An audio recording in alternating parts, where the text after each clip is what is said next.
சரி, இப்போ இவ்வளோ நேரம் ஹிஸ்ட்ரி ஆஃப் அக்குபஞ்சரில் அக்குபஞ்சரோட 2 வரலாறை பற்றி பார்த்துட்டோம். இப்போ அக்குபஞ்சரோட பேர் காரணத்தை பார்த்துடலாமா? அது இல்லைனா எப்படி?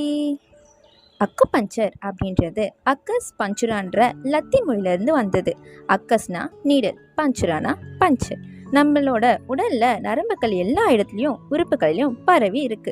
இந்த நரம்புகளோட கடைசி பகுதியை தான் அக்குன்னு சொல்றாங்க. நம்ம உடம்புல இருக்க தசைகளை இயக்குவது நரம்புகளோட வேலை. அதே மாதிரி நம்ம முன்னோர்கள் நம்ம உடம்புல இருக்க மர்ம புள்ளியையும் அதை தூண்டுனா எந்த மாதிரி மாற்றம் உருவான்றதை பத்தியும் நல்லா தெரிஞ்சு மருத்துவத்தை செஞ்சாங்க. சீனர்கள் இதை அக்குபஞ்சர்னு சொல்றாங்க. நம்ம இதை மர்ம புள்ளி, வர்ம புள்ளின்னு சொல்றோம். அக்யூரசி இல்லைனா அக்யூரேட் அப்படின்னா மிக சரியான அப்படின்றது தானே அர்த்தம். அதனால தான் அக்கு ப்ரெஷர், அக்கு பஞ்சர், அக்கு டச்னு சொல்கிறாங்க. ப்ரெஷர்னா அக்கு பாயிண்ட்லலாம் ப்ரெஷர் கொடுக்கறது, அக்கு டச்னா அக்கு பாயிண்ட்லலாம் ஜஸ்ட் டச் பண்ணுறது. இதை நம்ம தொடு சிகிச்சைன்னு சொல்கிறோம். அடுத்த வீடியோவில் அக்கு பஞ்சரோட பயன்களை பற்றி பார்ப்போம். மறக்காமல் சப்ஸ்கிரைப் பண்ணி வச்சுக்கோங்க.